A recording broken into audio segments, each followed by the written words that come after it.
beras baru.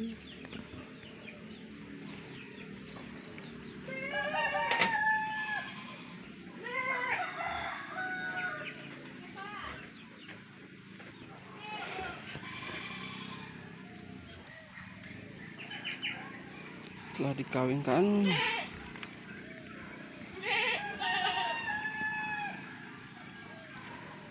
sedikit-sedikit, susah-susah gampang cara ngawin.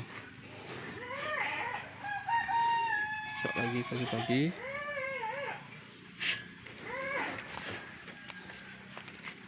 Dan akhirnya